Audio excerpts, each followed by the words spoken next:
This will be a day long remembered. Now I am the master.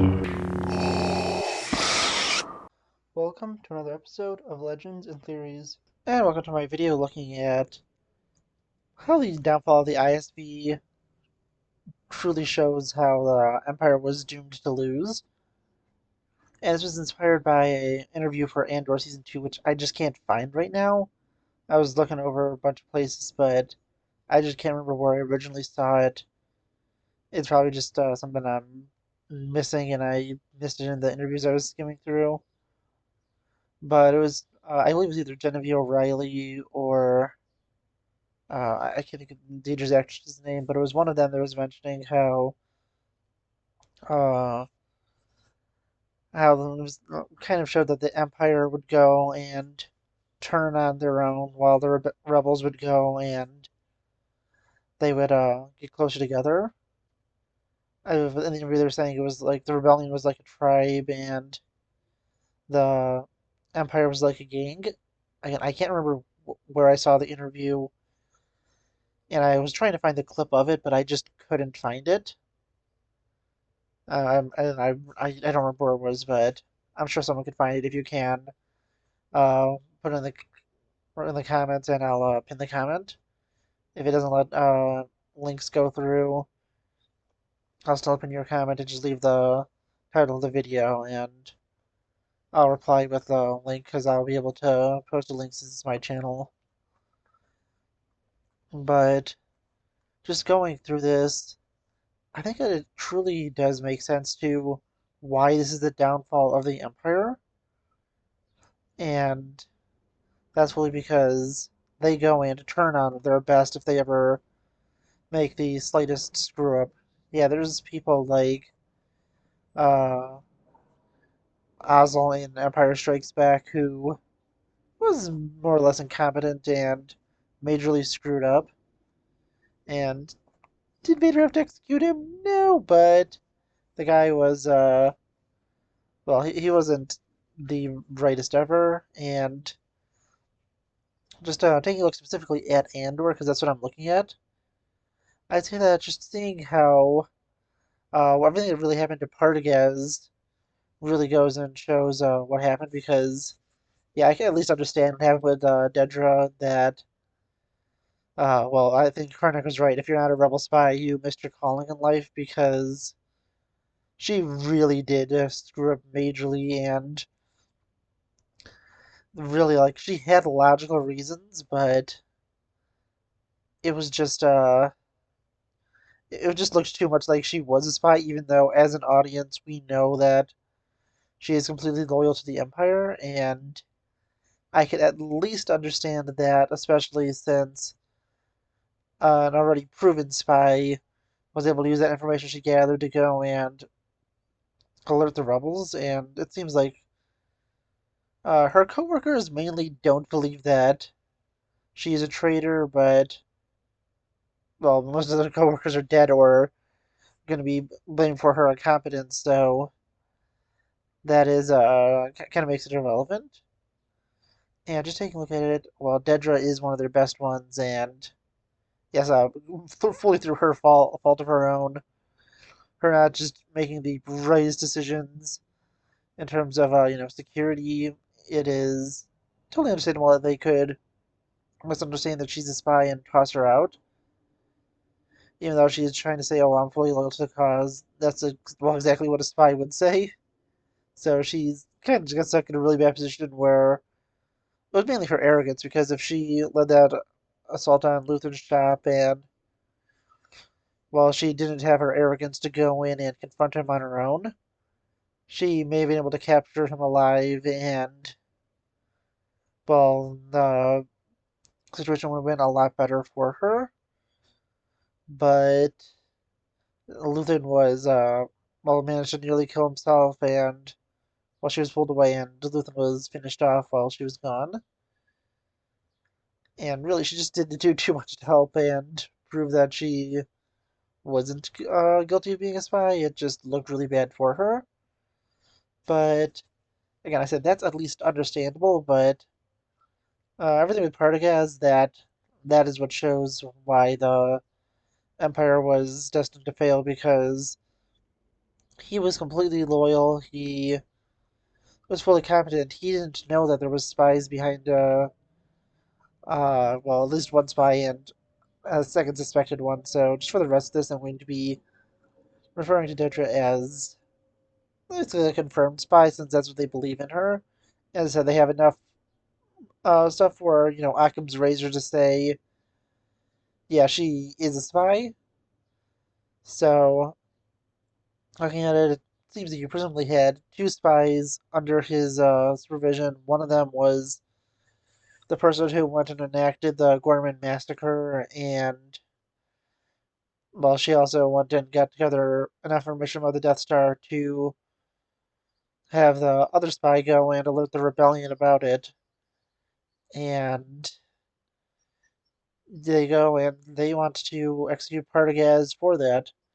If not execute, they want to imprison him. And the reason he did kill himself is, as I mentioned in my review last week, I was assuming he most likely would have to answer to Vader for that because this is such a high level project. And Krennic, who is still pretty high up in the government, he is, well, below Tarkin and Vader and the Emperor, and those are really the only people we know that have more authority than him. Although it's kind of implied that he's at least partially the equal of Tarkin, and Tarkin basically just decided to go and use Krennic's failures to be able to take over the Death Star project. But if we take a look at books like Thrawn Treason, Krennic is shown to have more powerful than a Grand Admiral, where he basically makes a deal with Thrawn. If he can't solve a problem, then he gets to take all of his funding. And you would think someone as brilliant as Thrawn and so high placed in the military like him would have this higher position, but no, he didn't. And we even see in the opening scene to this season that, well, Krennic goes and has enough authority to be able to do the Death Star project and the Gorman massacre to at least start setting it up and not even let high-ranking Imperials like Yularen and Tarkin know what he's planning.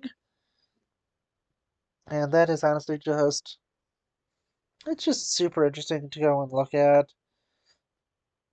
I think that, just seeing him like that and him going be like, yeah, this is a, well, he's like to part of guys, yeah, I can't protect you, and just all that is to prove that, yeah, he has a pretty high position in the Empire, and there's barely anyone that has more authority than him in it, and still, he knows that this guy is completely innocent and that he just got stuck with a really bad circumstance.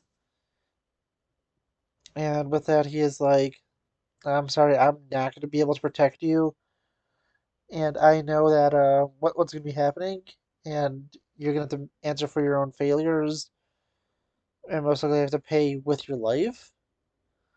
It was just truly, well, one, it was truly great to see that the Empire's um, main forces had to go and had to answer for their crimes, even though the rebellion wasn't able to go and to do it since it would have been hard for them to go and take on multiple people in the ISB that are high ranked.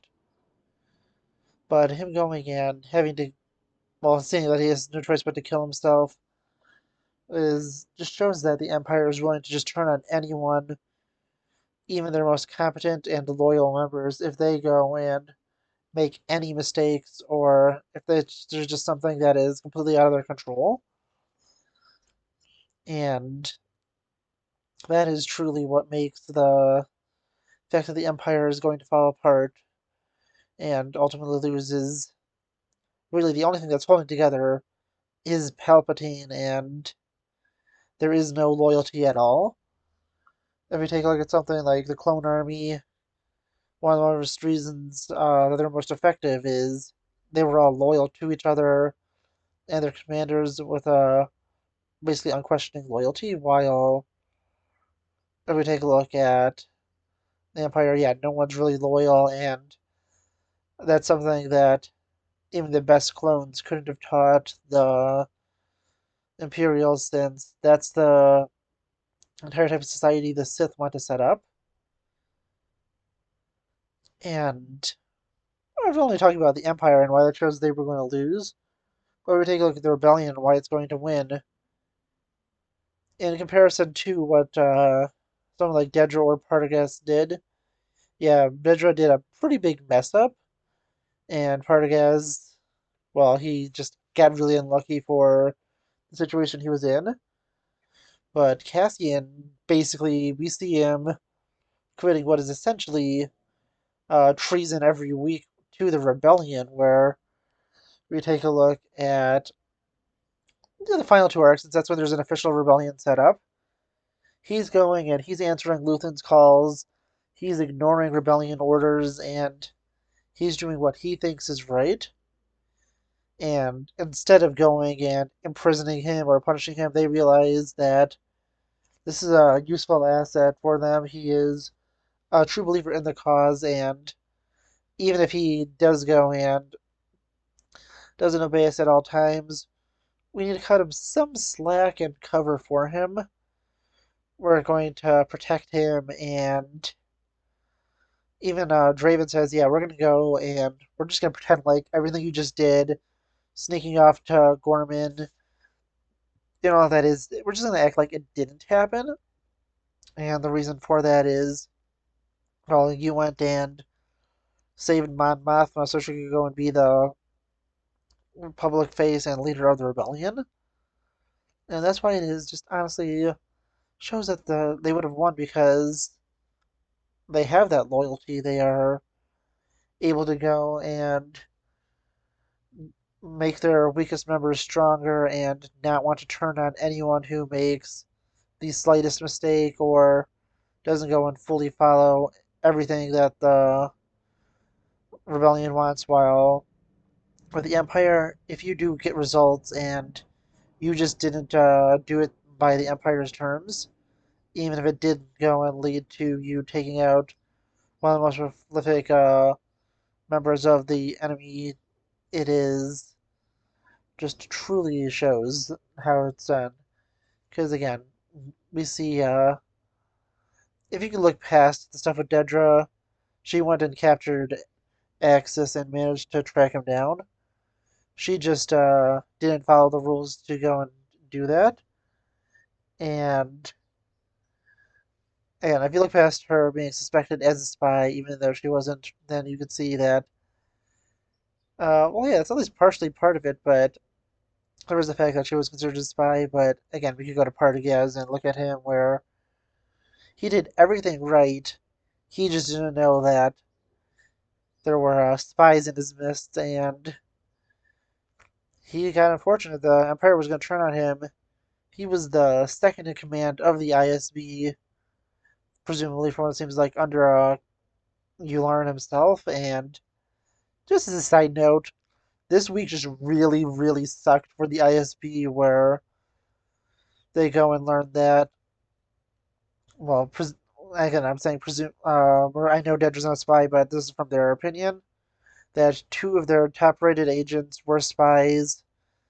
They also lose the second in command, and then just a few days later, they lose the first in command after Yularen is killed on the Death Star.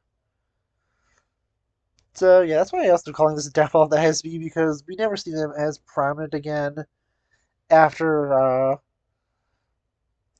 well, really after Andor, and this kind of explains it, because this organization suffered so many blows that it really didn't have a chance to recover. There's also the side fact that Edge Callis, another ISB agent, also turned out to be a rebel spy, but that would have been about a year before when they learned that in the end of Rebels. So that's not as relevant here, but still, it is. It's just really interesting to look at this, and again, the fact that the Empire truly lost is because there was no loyalty with them. they would go and turn on any and every member that really didn't get the results they wanted, or if they just made the slightest mistake of just trusting the wrong person. As I assure you, if in the rebellion, yeah, there was the people that were around Mon's security detail, and they really didn't have in the moment to be able to figure out if they were loyal or not, and there's a chance that the one last guy could have been killed after Cassian left with Mon, since it's never super clear. But I think it's more of a circumstantial thing where they really didn't have the time to go and figure this out. And I'm sure if they had the time, the rebellion would have went and figured out that yeah, this guy just got really unfortunate for the person he associated with, and they would have been able to trust him again. And main reasons is because it was such an in the moment thing where they really had no opportunity to go and figure out if this guy was telling the truth. And I'm sure if they went and just looked into this guy's history, they would have figured out, yeah, he's not an ISB spy, and they could have trusted him. But let's take a look at other examples because I gave the one of Cassian, but there's also Mon's assistant who was working for Luthen, and she felt really betrayed. But once he showed his loyalty and him going to help her out, even when Mon said she didn't want it, she was able to go and accept him again and have him work with her and help her escape. And eventually, he continues on with her into Rebels, although we never see him again after that. But yeah, it's honestly just really interesting to look at. As I said, that this is just showing why, because especially the fact that Palpatine's really the only reason to stay together. Once he's gone and once Vader takes him out, these Imperials aren't going to be able to work together well. They will go and turn on each other, and this actually works even better with the expanded universe storyline of how the Imperials went and became warlords after the Empire's fall, and basically immediately after.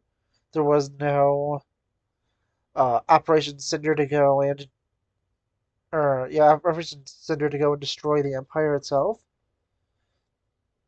And yeah, honestly, it just makes a lot of sense even then, where it seems after there's remnants of the Empire, and some of them went to go build the First Order, but that seems a lot more just kind of warlords or controlling their own small little factions.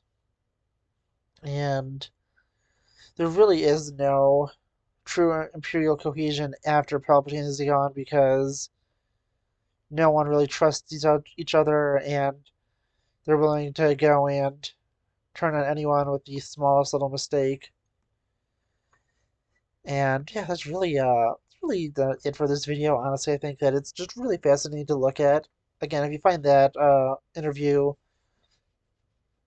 either try to post it in the comments. If not, if it's not going through and just automatically deletes, then go and put the video's title, and I'll pin your comment and put the link in replies. So that's probably what's gonna work because I think I have all links disabled, so people aren't putting like adult content links because I had a bunch of problems with that early on into the channel.